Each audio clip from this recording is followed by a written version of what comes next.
Those of you that might have been following along will probably notice that this build starts right after, literally right after finishing my CB500 build. Aaron and the kids were still on holidays, but I had to come home a little bit early because of work. And as I do, scrolling Facebook Marketplace, I found this 86 BMW K100. And no surprise, it didn't run. So the first job after ripping off all the cowls was, of course, to get it to run. So I messaged Aaron about this bike and said this would be an amazing one for Cohen and I to build, my oldest son. But I didn't think she would actually say yes. More than anything, it was me just testing the waters, and she couldn't have been more excited. Now, full disclosure, I was that guy, and I messaged the owner on Facebook Marketplace and made him an offer. Not a very impressive one, but I still made him an offer, and he accepted it. And that kind of came in right at the same time as Aaron saying, you know what, you should buy this bike and build it. It'd be a good thing for you and Cohen to do. The initial idea was to buy this as a flip. I really love the idea of a K100 and having a fuel-injected motorcycle. However, I didn't know how much I would actually fall in love with this bike. So I will say that part of me being able to get this was convincing Aaron that it was a bike that we were going to turn around and sell. This is now getting into a few months later. I had diagnosed and figured out what the problem with the bike was off camera, which really was just it needed new coil packs. I did replace lots of different things on this bike because it needed it. One of the biggest things on K100s that a lot of people have issues with right off the bat are the fuel pumps. The fuel pumps do sit in the gas tank, and what happens a lot of the time is they get gummed up, and the boot that holds the fuel pump in place does start to break down and really gum up. So that was one of the first things I did, and the bike actually came with a ton of extra parts, and that was one of them. You'll also notice in this shot how maybe crispy and different these wires look going to the fuel injectors. I may have set the bike on fire at one point. First job for Cohen and I really was just to get the bike down to a rolling chassis. One thing I've learned about building cafe racers is you have to strip it down, get all the extra stuff off, which is, the point of a cafe racer, but get it stripped down as much as possible so you can really get the visuals of what the motorcycle will look like and plan around that. Something to note is the first half of this video really is the version 1 of this motorcycle build. And you'll see why as you go through it. Maybe you've actually watched some of the other videos on my channel, so you know that I've maybe already set out some sneak peeks of what it looks like in more of the final version. But you'll see more towards the end of this video, once the first version is done, what it kind of evolved into more or less in the second season of riding the bike. This bike for me, from a wiring standpoint, was definitely something that was overwhelming at the beginning. And you can see why just by some of these shots and just how much wiring is actually put into a K100. This thing had heated grips, it had a stereo, there's so much extra stuff. And of course, all that was deleted in this build. I will say, I do regret deleting the heated grips. Maybe that's something I would add one day. It is mid-November here in Alberta in 2023, and most of my friends are still riding, which I stupidly winterized this bike and all the others thinking the riding season was over. If you are watching this video with inspiration of building a K100 yourself, or really any other cafe racer, I really cannot advise enough on the importance of saving every single part that comes off the bike until it is totally done. And you might think, well, I don't need the fairings, I don't need other pieces that are, not as integral to the bike. But I actually found in some cases that on the fairings, I had mounting parts that I needed for the frame and other bolts that I had to, salvage from other areas of the bike that ended up coming in handy throughout this build. So definitely do that. And also find someone with a 3D printer, because there's a lot of really cool parts. These are just little covers that I 3D printed in order to make sure nothing fell into the motor as I was working and cleaning it. A majority of this bike after disassembly was cleaning and painting. There wasn't a lot of rebuilding of a lot of things. I mean, I'll show you some of the stuff as we go through the video, but definitely make sure that you're taking the time to clean and knowing that you're going to have a lot of time doing that to get to the point of having a motorcycle that doesn't look like it was, parked for 15 years. The other thing that was really interesting to me was learning how to deal with a water-cooled motorcycle engine. This was new to me, definitely, and it wasn't, I guess, hard to do. I definitely made some mistakes and had to refill the radiator at least 3 times throughout this process. Not all of that you'll see, just because some of it I didn't film, but definitely there were some things in this that as I went through, I kind of learned along the way, and that might have been one of the reasons why I've struggled to put this video out, and other ones like this too. I mean, whenever I do a video on a motorcycle build, I really struggle to share as much content on it as maybe others do. And a lot of it just has to do with my background. This is me learning along the way. So hopefully you're doing the same. And if you see me doing something that, you have a better suggestion for, or, you think other people would benefit from knowing and not hearing my version of it, definitely make sure to share that in the comments. Now, you're probably wondering, why are they struggle busing so hard with this bike getting it down the ramp? And yes, there's snow on the ground, but there's also no brakes. So I quite literally disconnected all the brakes to be able to do this. And the way I slowed it down, like you just saw, was I slid it into first.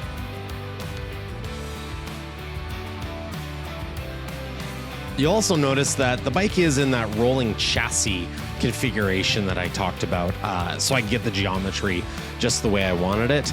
And the reason that we're loading it up is I'm actually taking it to my buddy Chris to help out with the welding. And yes, I tend to attract people named Chris in my life. And so this was us loading it up to take it to Chris to get his help redoing the rear of the frame, which I'll show you, and as well balance out the gas tank, which I'll talk about here as well.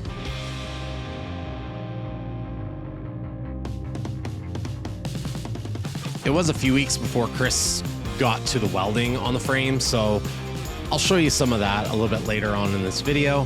But as it were, we had some time in our hands, so we just kept going on cleaning and disassembling a lot of the parts of the motorcycle. Now the wiring here, it is not what it would normally look like on a K100. And the gentleman that owned the bike before, I guess the guy that I bought the bike off of, did have some additions, like I said. He had a stereo in the bike and some heated grips and a couple other things that made it more custom, we'll say, for him. But definitely added some challenge to some of the wiring, just because we had to make sure that we weren't cutting the wrong wire. And I'll be honest, after a certain point of trying to be careful with what I was doing on this, I don't want to say I gave up, but I definitely wasn't maybe as cautious, and that did cost me a little bit in the end. Big tip, make sure you leave lots of room at the end of connectors whenever you're snipping wires. Don't try and get the long wires out and cut too close to connectors, because if you have to splice anything back in, it can make it quite challenging. So really what I need to get out of here is the starter relay and some of the devices and other modules that this bike uses to control, the fans on the radiator and some of the other controls for the ignition system.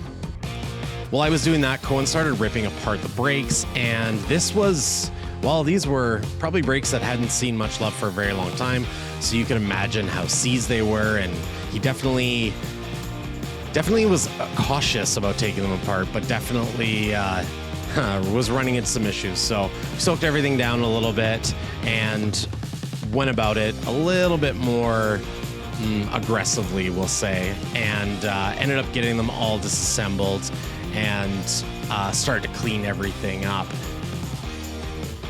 Now, here's a tip. Try using an air hose to blow out the cylinder when you're rebuilding brakes. Just make sure it's not facing you.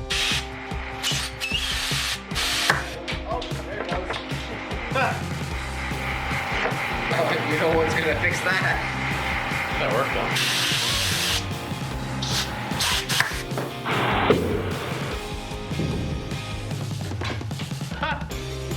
Yeah, it's over there in between. The highlight of this build for me, for sure, is just the sheer amount of time that I got to spend with my oldest son and working on it, and just the relationship that grew from that. I find as a parent that being able to spend more time with my kids in these kind of areas and letting them be, I would say, a little bit more adults in these kind of processes really helps build that respect and that mutual relationship in, just understanding, but also in love. And yeah, definitely include your kids if you're not doing it already. I can't encourage that more. It's probably about a month later, and I'm now in Chris's shop, and you can see that he's really started to work on the frame already. One of the things on the K100, and I'll put an image up here, that drives me nuts is just the shape of the frame. And the frame has this funny V shape to it that I just really don't like in a lot of cafe racers. And what we did was we cut off the back of the frame to do the seat hoop, which is pretty standard practice for doing a cafe racer. But Chris also built some really cool bracketry to level out the gas tank, which really gives you that real cafe looking streamline. And here's another image of just kind of what it looks like, kind of with the before and after. And I think in the before picture, I actually do have something propping up the front of the gas tank. Otherwise, you'd really be able to see just how dramatic that V is. Now, don't get me wrong, there's some aftermarket kits that you can get that simulate this, but as well, there's lots of great builds out there that still allow for that V effect. But I really, really wanted to spend the extra, time and effort, or put the extra time and effort into leveling out this frame. And now you can see Cohen and I are disassembling and taking that rolling chassis apart now that it's back in the shop, so we can start painting and cleaning up the rest of the motor. And it's interesting, you probably noticed as we took it apart, just how integral the motor is on the K100 to the actual frame. Because the frame itself is really just a trestle that sits on top of the motor on this bike. And it's definitely a cool feature and something that really, it's what makes it the flying brick. With the forks, I was kind of surprised to realize that they are made by Brembo. And this is, you'll see later on in the video, a lot of work that we put into rebuilding these forks that didn't really last for more than a season. With a lot of things in the cafe racer build or just the DIY world, your resources that are out there really are YouTube, the service manual, and of course, different forums. And I did struggle with these for a while until I found a YouTube video that explained exactly how to take these forks apart properly. And then I was able to get it. I made some assumptions on this that obviously didn't work out the way they should have, so I finally was able to get these apart correctly. Now, in saying that, I also want to point out that that's how a community like this is built, is people that are out there watching these sorts of videos, sharing these sorts of videos, and hopefully subscribing to this kind of content to help creators like myself really build their voice and be able to reach more individuals that are doing this kind of work to be able to help. And that's a lot of what this is us being able to, as a community, help each other out. Of course, get some entertainment out of these videos, but be in a position where, you are sharing and just, learning from one another is just such a huge thing. I've noticed this, of course, a lot in the motorcycle kind of cafe racer and even local motorcycle community and in the woodworking community. A lot of people just glaze over when someone asks for a subscription or a like, but for those of you who don't create content, you have to realize how important that is on YouTube.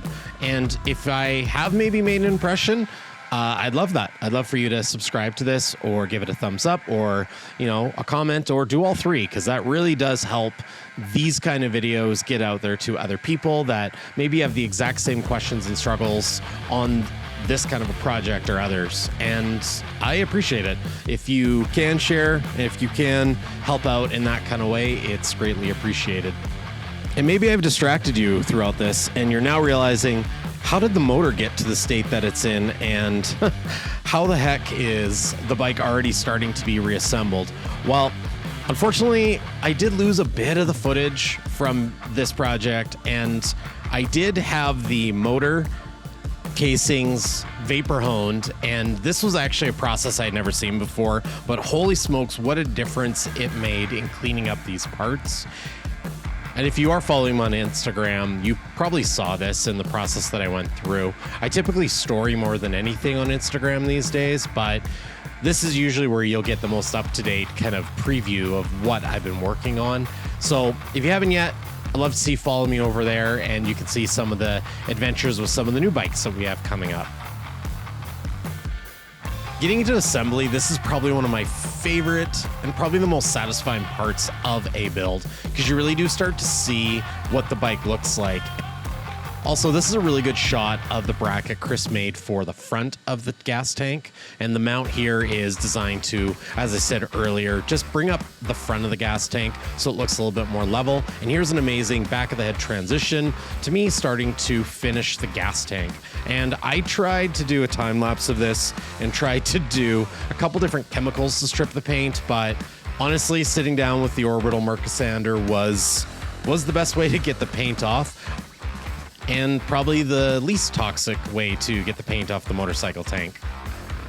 Lots of stuff was happening at this time, and one of the problems I was trying to solve was some sort of mount for the battery. And I made the decision to make my own battery box. And for that, I just used some simple ABS plastic, which I probably should not have cut on the laser. And I just kind of put my dimensions into a website called MakerCase, and that fired out basically these flat pack design sides for the battery, which I set it actually so it had a little bit of room on the inside dimension of the battery box, and it worked like absolutely perfectly. I was I was blown away about how simple this was. I mean, obviously not everyone has a laser, but this is definitely a great way that you could, print these templates off even as a PDF and print them from the website. And as you'll see here in a second, just how absolutely perfect this box was for the battery and how well it just slipped in. Of course, I did leave a little bit of room because I knew I needed some mounts, but very simple box, which I decided not to make as simple as it could be. And you'll see in a second here. First thing I did, and just borrowing from my woodworking background, was round over the edges. And the reason is I'm going to cover this in carbon fiber. And yes, that's extra. And yes, I'm happy that I did it this way because it just looks so cool. But anytime you're doing any kind of a carbon fiber work, you want to make sure that you have as many soft edges as possible. So that's why I rounded these edges over. And all I did here is I made a super easy stand for this. And I'm just using Total Boat High Performance to be able to lay out and wet out my carbon fiber. I did a couple little carbon fiber projects on this bike that you'll kind of see as little touches. And one of the biggest things you want to do whenever you're laying out carbon fiber is you got to get your epoxy a little tacky. This is not a vacuum mold that I'm using. What I'm doing here is just basically doing a wet lay. And when you do this, you really have to make sure, your camera's in focus for one, but two, that you're giving it some time to cure and just tack up a little bit, because you get such better results laying out the carbon fiber when it's able to stick a little bit to the epoxy. And the way to do that, of course, like I said, is to let it tack up a little bit. I think I left this for about 40 minutes before I came back to it, and yeah, it works so good. The edges are rough, and this is right after doing it, and it doesn't make sense to try and do anything with this till the epoxy is fully cured, like you see right here. And the reason is you really can distort the weave. So this is definitely a game of patience and coming back a couple times to make sure that you're doing, all the steps you can in this process in doing the carbon fiber. Once I got a lot of the, big chunks of carbon fiber in the corners trimmed up, I did come back and do a couple more coats, and then I did sand, just as you can see here again with the Mirka sander, just to be able to knock down the big fuzzies before doing the final flood coats. Whenever you're doing epoxy work, you obviously want to make sure that you're not just pouring smooth epoxy on top of smooth epoxy, because it doesn't really stick that well. So you want to rough up the surface, and this will help it stick, because the epoxy really needs something to grab onto. Of course, you want to make sure that you wipe off the dust. So before doing another coat, I just wipe it down with some mineral spirits. And this very satisfying shot really shows you how cool that carbon fiber looks with a glossy layer of epoxy laid out over top of it. Finally, with everything dry, I did take the battery box off of the stand, and all you see me doing here is just sanding down the top edge. I probably could have trimmed this a little bit before I sanded it, but I just kind of went to town. I think this is the first time I tried this product, which is a UV Cure epoxy from Total Boat. And you'll see that I use a lot of Total Boat products in my videos, and they've been a long-time supporter of my channel. And the cool thing is, because I've been working with them for so long, they do offer any of my viewers a discount on all Total Boat product. And for sure, use that if you feel so inclined. Of course, I get a tiny bit of a kickback, but I think more than anything, it does demonstrate to the companies that I'm working with that people are finding them through the videos that they're watching on YouTube and other social media platforms. These little brackets that I actually 3D printed are designed to hold the Velcro strap across the front side of the battery so the battery can't slip out the front. I'm using a Shirai lithium-ion battery, and the battery can be oriented however you want because it is lithium-ion. And in this design, because of how I wanted to sneak the battery kind of underneath the front half of the seat, the battery will be oriented laying on its side. I really don't think that the battery was going to move around too much in this box. Of course, I also want to make sure that I didn't have to deal with any problems down the road if it did, for whatever reason, vibrate forward and touch something and ground out. Of course, I do have boots on top of the terminals, so they're covered and the chances of that are pretty slim. But it's the battery. So, I mean, this is something that you don't necessarily want rattling around on the motorcycle while you're riding. However, the other criteria I needed this battery box to fit into was that it was easy to remove when it came time for winter. My bike is stored, or I guess my bikes are stored in a shed outside that is not insulated. And as the stereotype says, it is cold here in Canada in the winter. So I did 3D print as well, these little hangers that go to the top of the box that I could just attach zip ties to. And you can see just how nicely tucked up underneath the seat the battery box is. This worked out way better than I thought it would. I did remove it recently, and there was absolutely zero wear on the zip ties, so I know it's definitely strong enough to hold it in place. I have a couple videos on my channel about this, but this is the process that I use to make seat pans. And this was the first seat pan, we'll say the version 1 seat pan on this bike. And you'll notice that the epoxy was really white. And I talk about this in the other video, and I make this mistake all the time, and that is not to give the mold release enough time to cure. And that first layer is super important, that you let it cure. Leave it. Put the mold release on, do a couple coats, leave it for a couple hours, and then come back.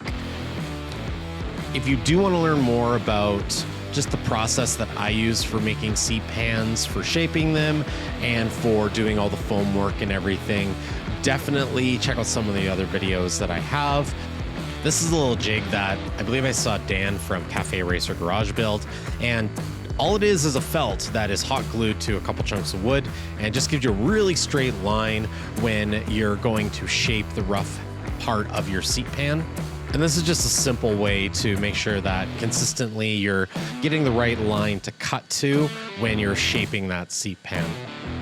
Once I got done with this seat and the shaping of it, I hated it, to be honest. And I'll talk about that more in the later part of the video when we go over kind of the version 2 of the bike. But I was in a bit of a crunch because we were heading on holidays, because now we are in August of 2022 and I wanted to take this bike on holidays with us. Again, being version 1 of this bike, there was a couple gremlins, a couple things that I hadn't finished yet, but truly it was a runner. However, the lesson I learned is don't rush a project like this, because we ran into some issues, and we ran into some issues before it even left our neighborhood. Now, I will go over the wiring a little bit towards the end of the video, so definitely stay tuned for that.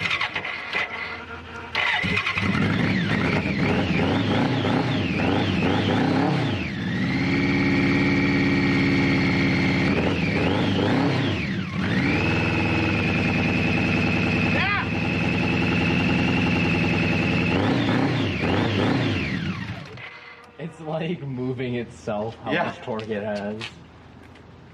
It looks like it's about to fall though. I know, it's just the kickstand's really far forward. And guess what? It fell over. BMW has, we'll say, a safety feature that doesn't allow the clutch to be engaged at the same time as the kickstand being down. So I had it way too tight, and while the bike was sitting in the driveway idling, it quite literally fell over. And yeah, that was the end of that idea and bringing this bike on holidays. This brings us to version 2.0 of the bike.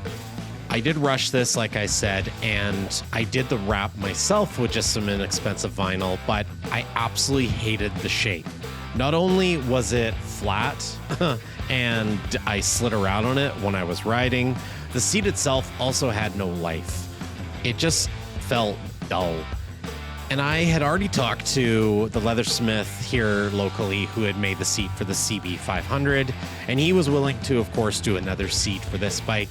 But when I did this version, I really didn't have the time to wait, so I just wrapped it myself with some inexpensive vinyl that I got on Amazon, and I was off to the races.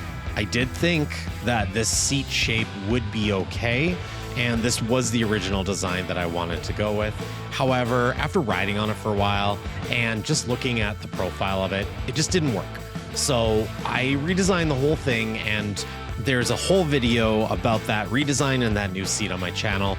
Here's a link in the top corner if you do want to check out that full build. So you can pause this video, go watch the full seat build, and come back.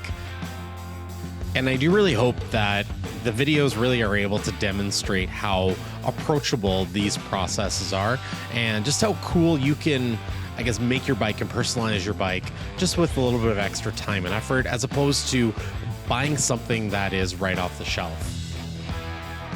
And if you do have something that's right off the shelf, maybe that is your version 1.0 and it's time to move on to version 2.0. Here's some good close-up shots that I got of the seat. I'm really happy with how this turned out. We had the idea to add stripes down the one side of the seat to kind of resemble the M-style striping that BMW does. You can find a lot of Kyle's work over on Instagram, so go check that out. But now let's move on to the biggest change of version 2.0. Version 2.0, well, is almost a year later, and I didn't think that this is actually something that was going to happen for a couple of years, but I was able to connect with Jack's Garage out of Australia, and they have an amazing front-end conversion kit for the K100s that even includes a brake adapter kit so you can keep the stock wheel. I did do a full build video on this, so definitely check that out. I'll link it in the top corner here. And if you're noticing that my voice has changed a little bit, well, you're right. I was sick when I recorded the voiceover for the first half of this video, and feeling much better. So thanks for asking. The fork conversion kit has everything you need, including bearings, to be able to change out the front forks to a more modern setup.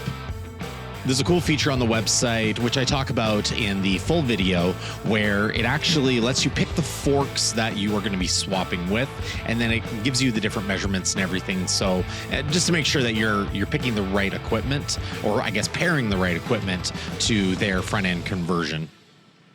The forks that I'm using are off a 2006 GSX-R 600, and there's lots of different versions of this bike, the GSX-R that have this same fork setup, so it's pretty easy to find them.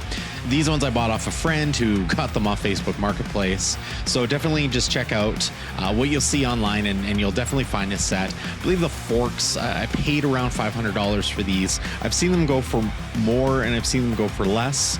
The one thing that I would always suggest is make sure all the bolts and the brake calipers are included with what you buy. It's definitely worth it to spend a little bit more money and make sure that you're getting a complete set of front forks.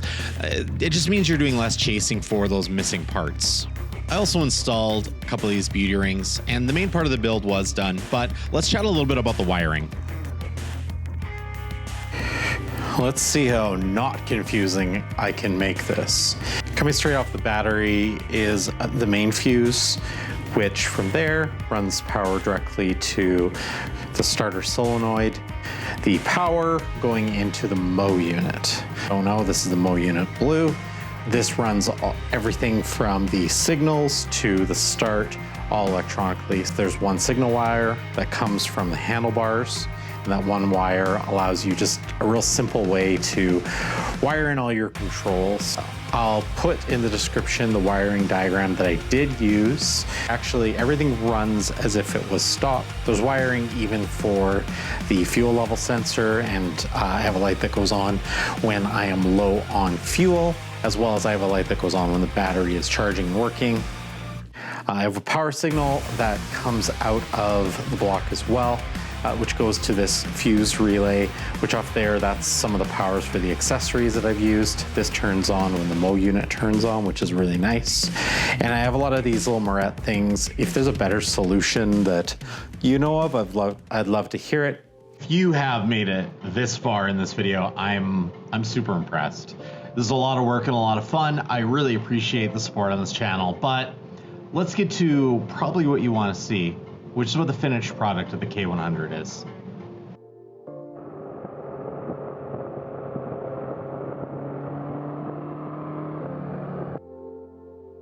Over 2 years of building. There was more effort and more research done on this build than any other thing I've built in my life. But let me tell you, the finished product, I couldn't be more happy with.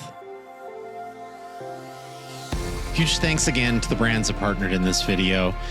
I've added some discount coupons and links down below for you to check out.